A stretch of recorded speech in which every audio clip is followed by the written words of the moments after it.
Оваа година навршуваат 70 години откако тука на Балканскиот полуостров, поточно во Македонија, беше прогласена првата република, позната под името Крушевската република. Иако со кус век, задушена во крв и оген, таа го посеа своето семе за идните поколенија. Името на таа прва чиста република остана да живее за сите времиња. Нашата цел е во овие 4,5 часовни емисии да ве подсетиме на овие времиња во кои македонскиот народ ни своето национално ослободително движење покажа храброст да се фати во коштец со една огромна империја каква што беше турската.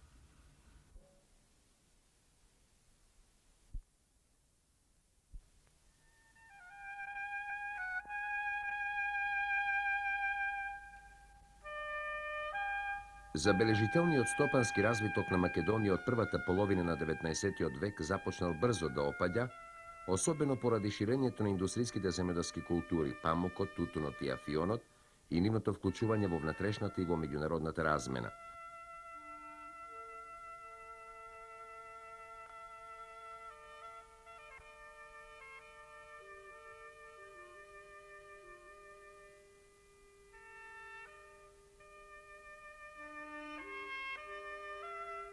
Развојот на занечиството, на трговијата од 70-тите години на 19. век, а особено по Берлинскиот конгрес.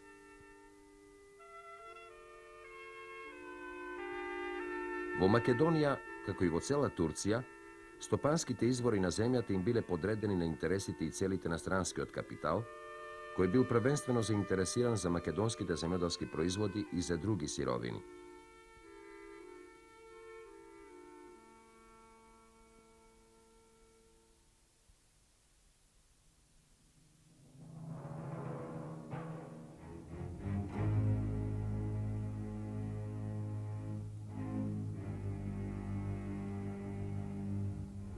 Во исто време, тој бил заинтересиран и за увезување на готови индустријски производи.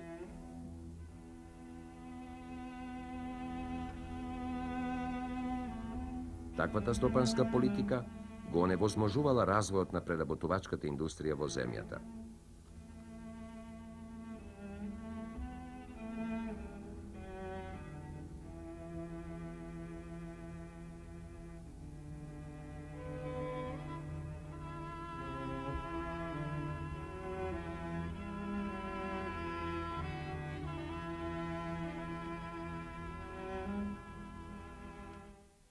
Изнесувањето на печалбите од вложениот капитал надвор од земјата, зголеменото увезување на ефтини производи на западноевропската индустрија за широка потрошувачка, нужно воделе кон здружување и на онија стопански активности занаети што пред тоа постоеле во земјата. Отаму доаѓа и до паѓање на градското стопанство, а и на самите градови.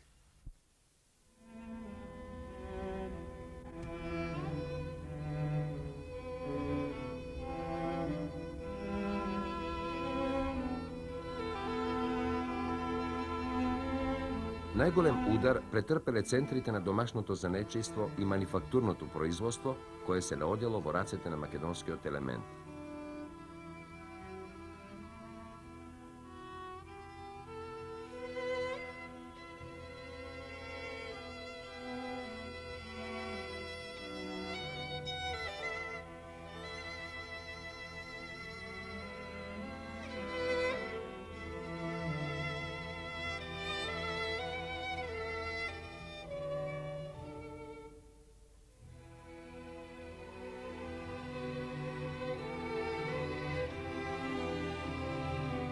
Со појавата на железничкиот сообраќај се менували и центрите на стопанската дејност. Започнале да се појавуваат индустријски предпријатија, главно преработувачката индустрија. На таков начин, во почетокот на 20. век, во поголемите центри на Македонија, Солун и Битола, биле отворени околу 50 индустријски предпријатија.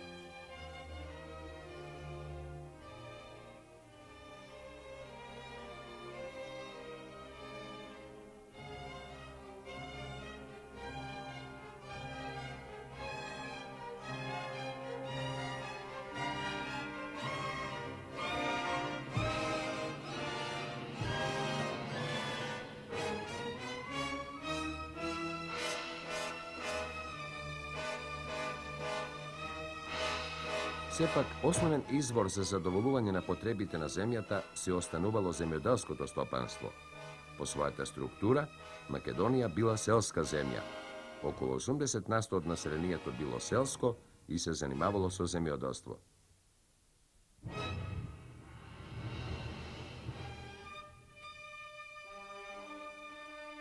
Дури и 50% од градското население исто така било земјоделско. Меѓутоа, сета обработлива земја не била обработувана.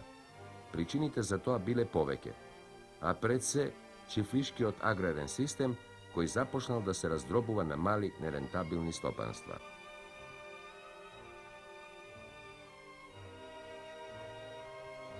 Најголемиот дел од чифлигарското население го сочинувало македонското население.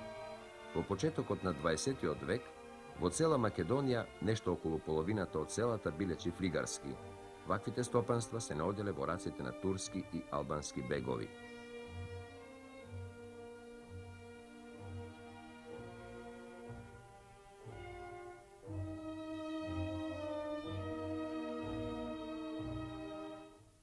Земеделското стопанство во Македонија било обременето и со разни давачки.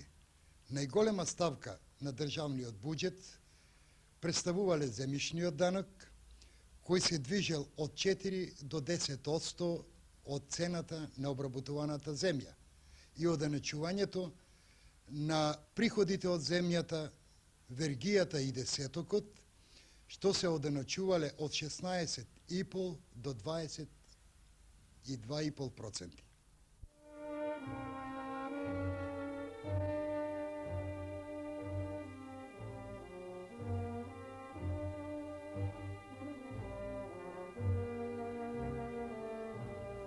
За македонските данокоплатци особена тежина представувала високата стапка на оданочувањето, како и начинот на кој се собирал данокот во прв ред десетокот. Прибирањето на овој данок, државата го давала под закуп.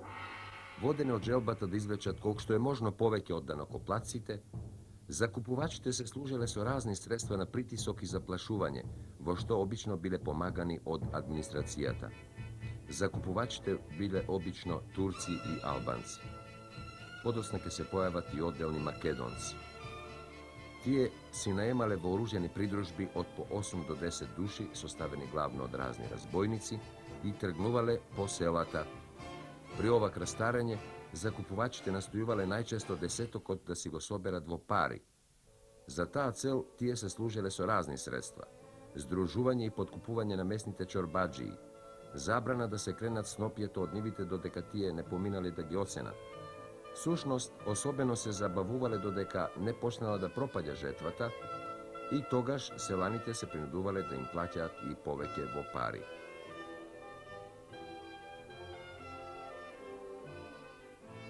Тоа доведувало до бескрајни жалби и поплаки од населението. Меѓутоа, на сите овие бескрајни жалби обично се одговарало со терор.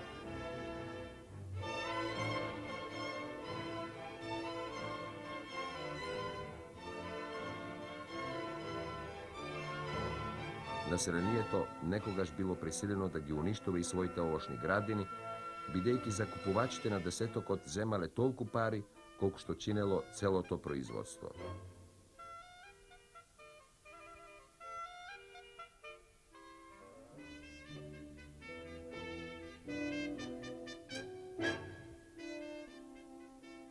Сето тоа, придружено од несигурноста на собственоста во полето, доведувало до тоа селаните да обработуваат само толку од земјата колку што им било неопходно за задоволување на потребите на фамилијата.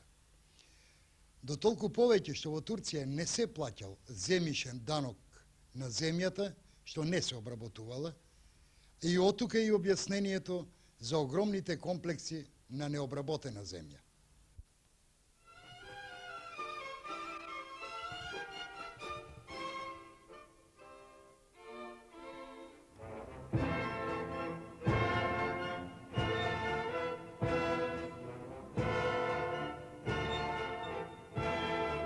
Покрај економскиот гнет, македонскиот народ бил лишен од секакви политички права. Тој дури немал право на самоодбрана од безбројните плячкашки банди, чиј број, според некои извори, во 1895 година изнесува 150, а кои извршиле околу 400 убиства, тешки ранувања и пожари. Во ова време се зголемиле самоволијата и неограничуваните грабежи на овие банди. Не постоела никаква сигурност за животот и за имотот.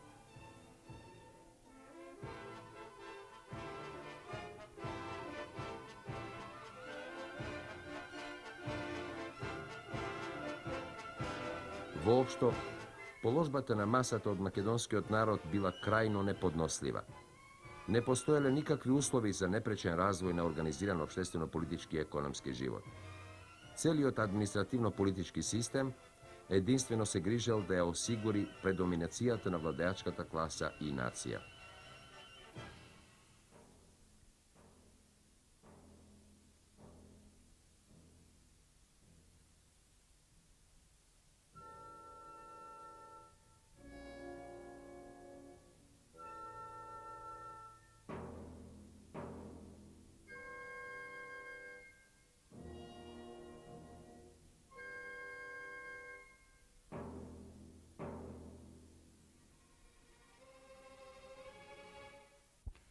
Не помало зло за македонскиот народ представувале пропагандите на соседните балкански монархии, Бугарија, Србија и Грција.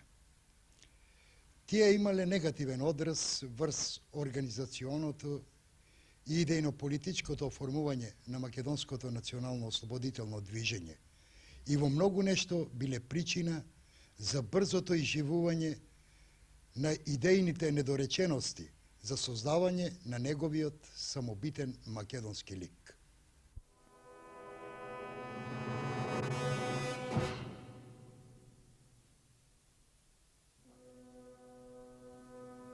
Балканските монархии, барајќи подкрепа во некакво историско право на Македонија, развиле огромна пропагандна енергија за да го запрат историскиот развој на македонскиот народ, односно да го насочат тој развој во правец на своите сопствени интереси. Како најважно средство за постигање на таа цел, требало да послужат црквата и училиштето. Тие биле најсигурното средство за денационализирање на македонскиот народ.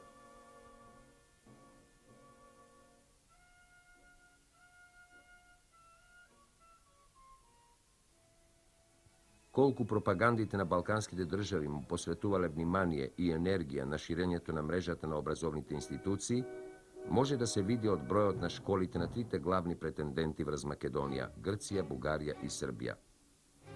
Во учебната 1899-1900 година, тие располагале во Македонија вкупно со околу 2116 училишта со 71.000 ученици, не сметајќи ги овде децата од предшколска возраст, што биле опфатени во соодветните институции, ниту пак учениците во другите училишта, француски, италијански, влашки и така натаму.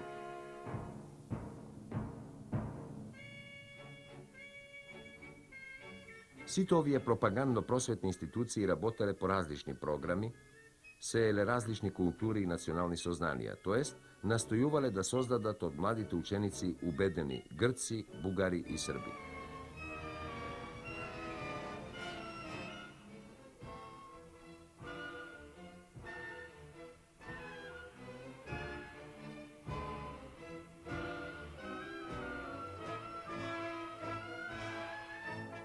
Сите тие гледале колку што е можно да се елиминираат старите местни македонски просветни кадри и да создадат интелигенција во Македонија која треба да стане носител на делото на пропагандите.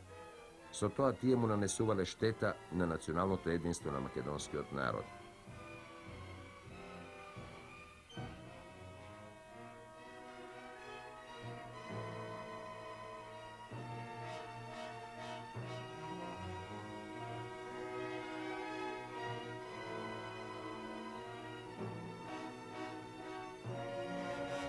Ова уште повеќе се согледува кога ќе се земе предвид еднообразноста и намената на повисоките просветни институции да се создаваат учители што ќе бидат наполно зависни за својата екзистенција од пропагандите.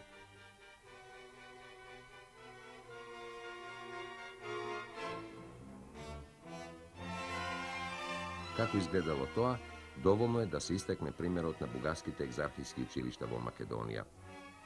Во период од 5 години, 1891-92 до 1896-97 година, од екзархиските училишта во Македонија излегле 825 учители. Во последните 5 години оваа бројка се зголемила за уште 1,5 пат. Едновремено со зголемувањето на учителскиот кадар, воспитуван во духот на пропагандата и врзан за незините јасли, следело приграбувањето и централизирањето на управата на црковно-училишните општини. Настапувајќи постепено, но безкомпромисно, со зголемувањето на незината материјална сила за централизирање на спомнатите општини, Бугарската екзархија во 1896 година издала привремен правилник за избор на црковно-училишните општини и за нивните функции, со што овие локални самоуправни организационо-политички органи на македонскиот граѓанин дефинитивно и биле починети на бугарската пропаганда. Таквата политика на просветните пропаганди не можела да не роди незадоволства и спротивставувања.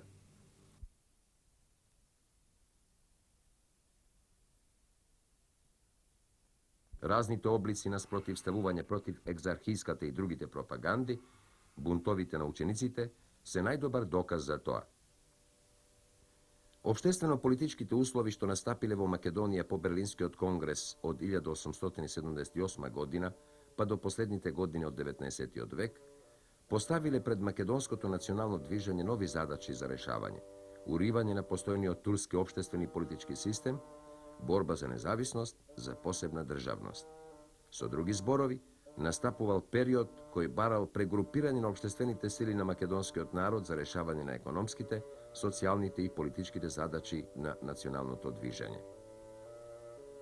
Основната содржина, суштината на тие барања и стремежи била промена на земјишните односи, ослободување од стегите на феудалното производство, создавање на економски и политички услови за развој на капитализмот, изградба на собствена државна организација под форма на автономија. Во тој однос, интересите на македонскиот селанец им одговарале на интересите на малобројната македонска буржуазија и особено на учителската интелигенција, тесно поврзана со селанството, која во создавањето на автономна македонска држава ја гледала и својата афирмација како самостојна обштествена сила.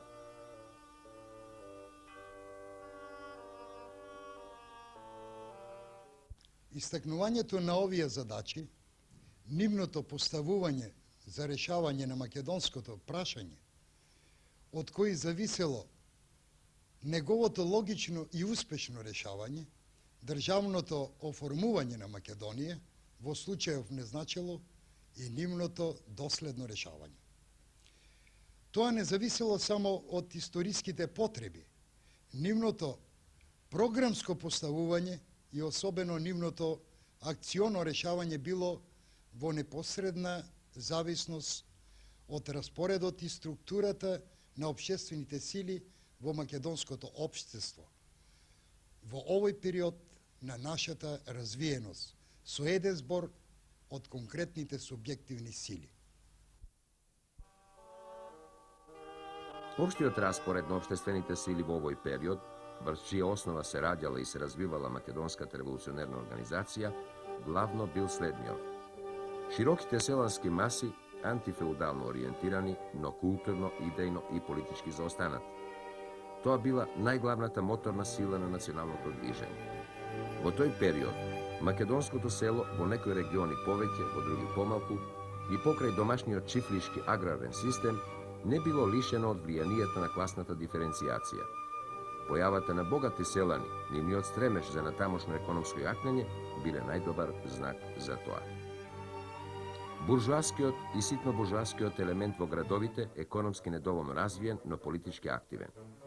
Составот на овој социјален слој од македонските општествени сили бил прилично широк.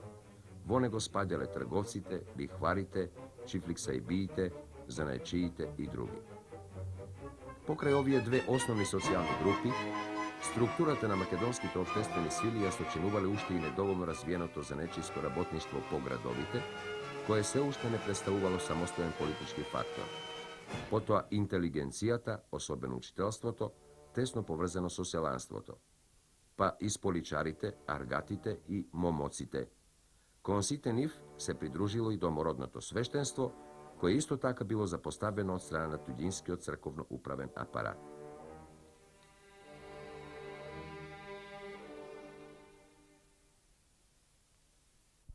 Од оваа социјална структура на македонското општество ќе се роди при крајот на 19-тиот век македонското национално револуционерно и ослободително движење, односно внатрешната македонска револуционерна организација. Од конкретната состојба, односно од етапата на развојот на оваа општествена структура на македонското општество ќе произлезат и формираните сили на македонското револуционерно движење, кои ќе одразат содржината и етапата на развојот на македонското национално прашање, како и македонскиот национален процес. Со јакнењето на водечките сили во револуционерното движење во текот на неговиот развој ќе се конкретизираат и непосредните задачи на националното движење, постојано проширувајќи ја својата економска и политичка програма. Сред македонската интелигенција, како и кај македонското граѓанство, во 90-тите години од 19-тиот век се јавува струење кое ќе води кон групирање на револуционерните сили. Основната острица била насочена против активноста на туѓинските пропаганди во Македонија, особено против узурпирањето на автономната локална самоуправа од страна на бугарската екзархија за запазување на народното единство.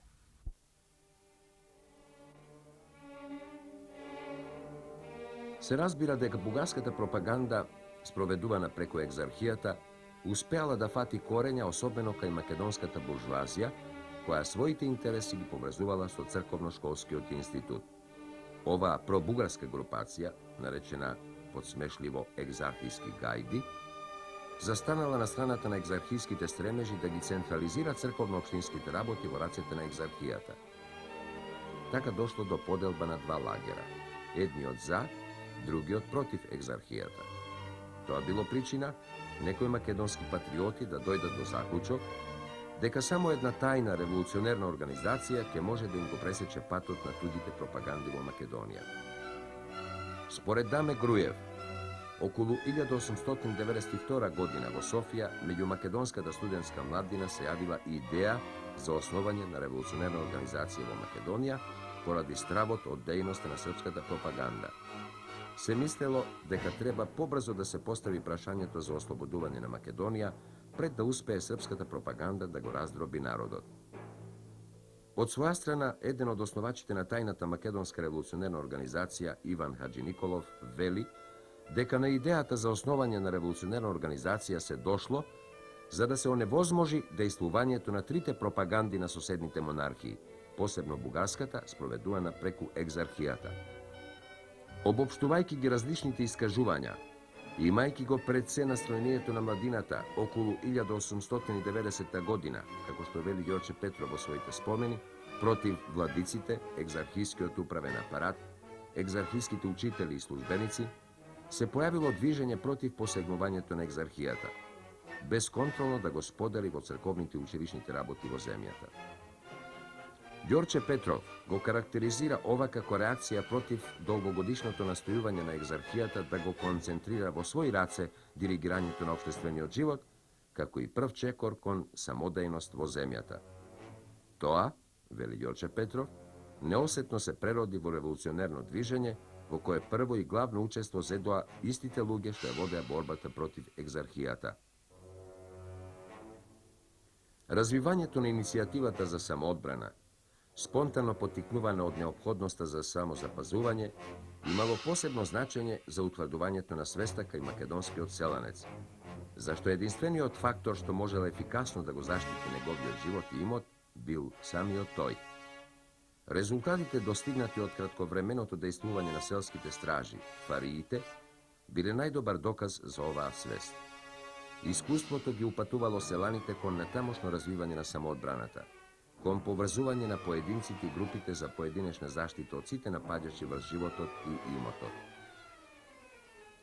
Во 90-тите години од 19-тиот век, скоро во сите делови на Македонија постоеле организирани групи од селани за самоодбрана.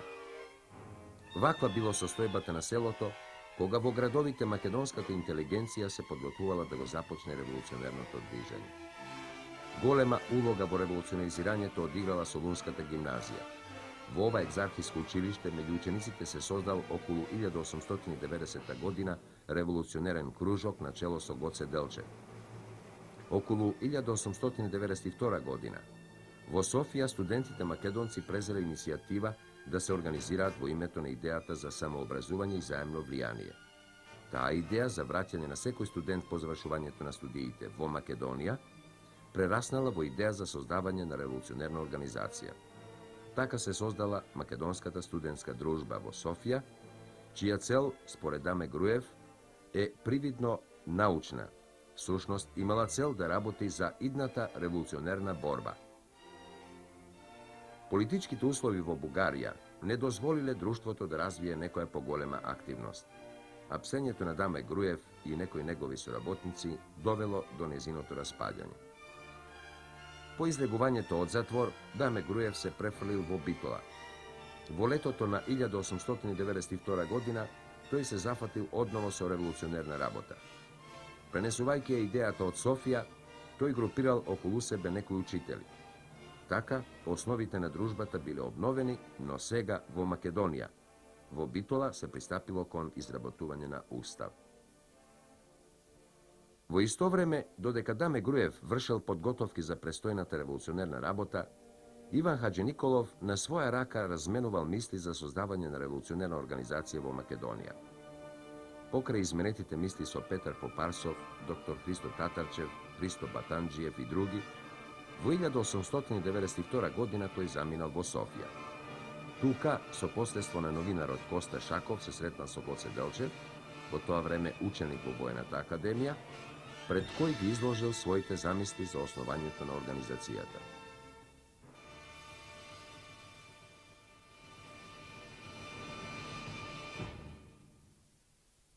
На средбата со Гоце Делчев, Иван Хаџи Николов предлагал да се основе револуционерна организација внатре во Македонија и таа да действува таму за да не се смета од Срби и Грци за орудие на бугарската влада. Основачите да се местни луѓе што живеат во Македонија. Политичката платформа на организацијата да биде автономија на Македонија. Организацијата да е тајна и самостојна.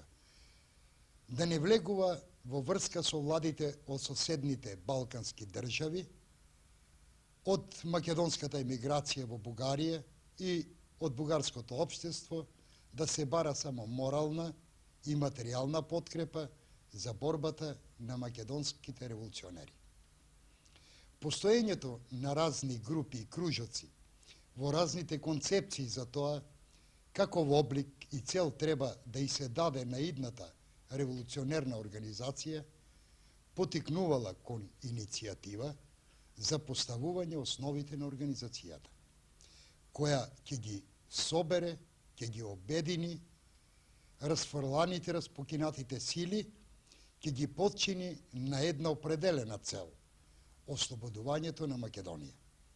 Останувало само да се направи последниот чекор – обединувањето на националната сила на македонскиот народ во една општа револуционерна организација.